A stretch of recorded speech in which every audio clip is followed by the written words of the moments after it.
জামাত ক্ষমতায় আসার আরেকটা স্পেশাল এবং স্পষ্ট আলামত হচ্ছে সমাজের রাষ্ট্রের এমন কোনো সেক্টর নেই যেখানে জামাত ইসলামী পৌঁছাচ্ছে না। সমস্ত সেক্টরে জামাত পৌঁছে যাচ্ছে। অভূতপূর্ব দৃশ্য, অসাধারণ দৃশ্য। দর্শক, জামাত অতীতে কখনো এইসব সেক্টরে পৌঁছাতে পারেনি। এখন যেসব সেক্টরে জামাত পৌঁছাচ্ছে আমিরে জামাতের নেতৃত্বে। আমি এখন যে বিষয়টা আলোচনা করব, এরকম ঘটনা অতীতে আপনারা দেখেন নাই, সেটা একটু পরে আলোচনা করছি।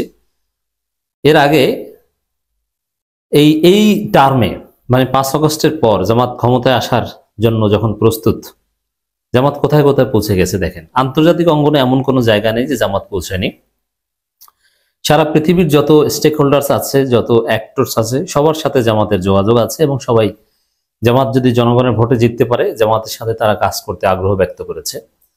এবং বাংলাদেশে নিযুক্ত যত ইন্টারন্যাশনাল অ্যাক্টরস আছে সবাই আমিরে জামাতের সাথে যোগাযোগ করেছেন, মিটিং করেছেন, আপনারা এটা দেখেছেন।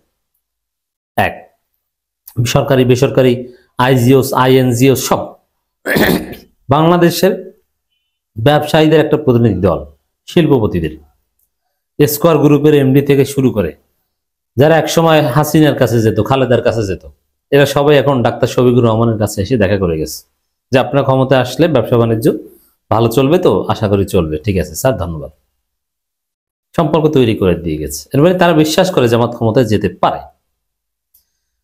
এছাড়া জামাত ক্রীড়াঙ্গন নিয়ে কখনো ওইভাবে কাজ করেনি। কিন্তু এখন আপনারা জানেন যে বিসিবি নির্বাচনে জামাতের সমর্থন বিজয়ী হয়েছে। অনেকে বলে যে বিসিবি প্রেসিডেন্ট সে অদূর ভবিষ্যতে জামাতের হয়ে নির্বাচন করতে পারে, সে নাকি শিবিরের লোক ছিল।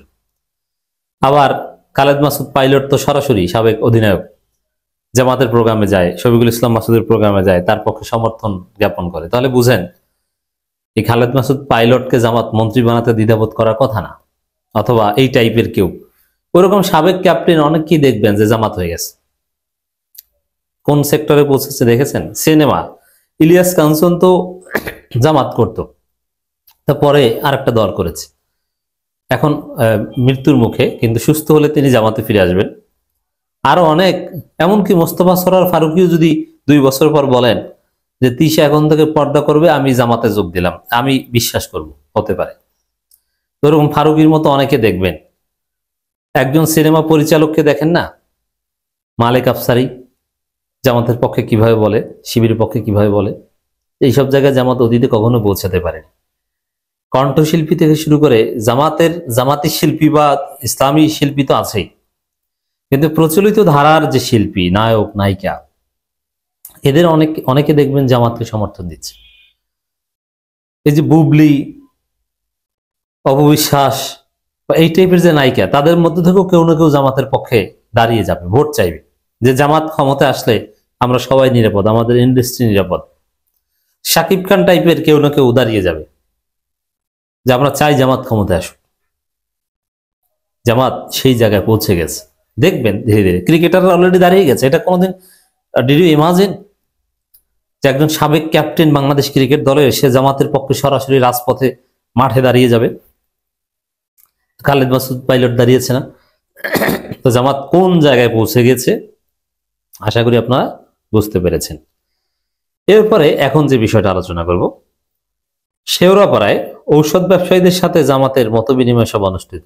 ঔষধ ব্যবসায়ী, মুরগি ব্যবসায়ী, ছাগল ব্যবসায়ী, গরু ব্যবসায়ী, সব ব্যবসায়ীদের সাথে, গার্মেন্টস ব্যবসায়ী, এমন কোন সেক্টর নাই যেখানে জামাত ইসলামী পৌঁছাচ্ছে না। ঔষধ ব্যবসায়ীদের সাথে মতবিনিময়, ইটস ক্রিয়েটিভ প্রোগ্রাম। মানে এটাই একটা সিগন্যাল যে এমন কোন সেক্টর নাই যেখানে জামাত যাবে না। গরু, ছাগল, মুরগি সব ব্যবসায়ীর কাছে। আর বিএনপির এ ধরনের মিটিং হয় ইয়াবা ব্যবসায়ীদের সাথে, গাঞ্জা ব্যবসায়ীদের সাথে। পার্থক্য এই জায়গায়। জামাতের মিটিং হয় ঔষধ ব্যবসায়ীদের সাথে। তো ঔষধ ব্যবসায়ী, ঔষধ কোম্পানির মালিকরা জামাতের সাথে দেখা করে গেছে, বলেছি না একটু আগে। তো জামাত এই জায়গায় পৌঁছে গেছে। দেশের ঔষধ শিল্পকে বৈশ্বিক মানে উন্নীত করতে হবে। ডাক্তার শফিকুর রহমান, আমাদের বিপুল জনসংখ্যা কোনো বোঝা নয়, বরং এটি মানব সম্পদ।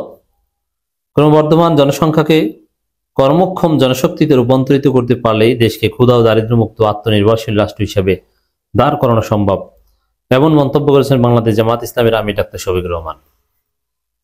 ঔষধ শিল্প নিয়ে আলাদাভাবে কাজ করা এটা একটা ক্ষমতা প্রত্যাশী দলের জন্য একদম জরুরি, কারণ বাংলাদেশের ঔষধ শিল্প যথেষ্ট সমৃদ্ধ। বাংলাদেশের ঔষধ পৃথিবীর অনেক দেশে রপ্তানি হয়। এই যে নাপা, এটা নিয়ে বাংলাদেশ হাসাহাসি, কিন্তু প্যারাসিটামল যেটা আর কি, নাপা এক্সট্রা বা নাপা, এটা যে কতটা সমৃদ্ধ ঔষধ, পৃথিবীর বিভিন্ন দেশে এই নাপা বিক্রি হয়, উন্নত দামে কিনতে হয়, এবং এটা মানুষের প্রাথমিক অনেক সমস্যা সমাধান করে। এটা বাংলাদেশের। তো দর্শক, 2 ডিসেম্বর দুপুর 1টায় রাজধানীর শেওড়াপাড়া মেহফিল কনভেনশন হলে জামাত ইসলামী ঢাকা 15 আসনের ঔষধ ব্যবসায়ীদের সাথে মত বিনিময় সভায় প্রধান অতিথির বক্তব্য কথা বলেন। এখন এই ধরনের ক্রিয়েটিভ প্রোগ্রামগুলো স্টার্ট করছেন আমিরে জামাত, কিন্তু এটার প্রভাব বাংলাদেশের গুরুত্বপূর্ণ সব আসনে পড়বে।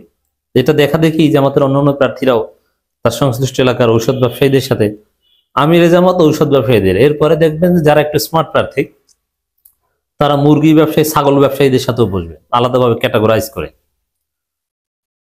তো এটা অত্যন্ত তাৎপর্যপূর্ণ। জামাত ক্ষমতা আসার একটা আলামত। ক্ষমতায় আসবে বলে এই ধরনের ক্রিয়েটিভ চিন্তা জামাতের মাথা থেকে বের হচ্ছে। শিশির মনিরের একটা বক্তব্য আপনারা অনেকে শুনেছেন। তিনি বলেছেন যে আমার নির্বাচনী আসনে আমি আমার বিপরীত বা আমার প্রতিদ্বন্দ্বী প্রধান প্রার্থীকে আমার প্রোগ্রামে বক্তব্য দিতে দেব, তারপরে জনগণকে বলবো যে আপনারা যাকে যোগ্য মনে করেন তাকে ভোট দিন। মানে একটা ব্যাপক পরিবর্তনের জন্য তিনি রাজনীতি করছেন। এই যে ক্রিয়েটিভ চিন্তা, এটা কার মাথা থেকে বের হয়?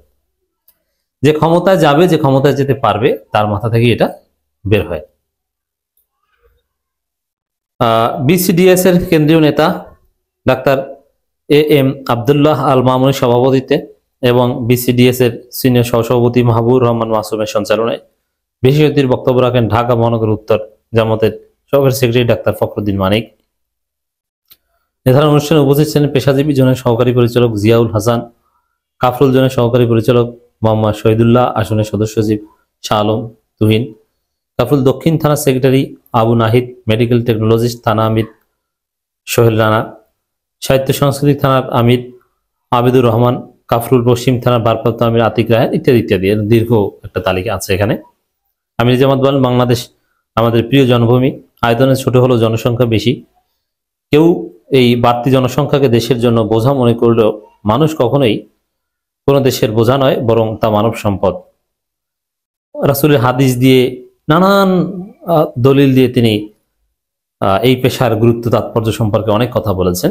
যাই হোক দর্শক, আপনারা যা দেখছেন যে জামাত কোন জায়গায় পৌঁছে যাচ্ছে, ক্রিকেট, ফুটবল, সিনেমা থেকে শুরু করে ঔষধ, গরু, ছাগল, হাট, বাজার, মুরগি, সব জায়গায় জামাত পৌঁছে যাচ্ছে।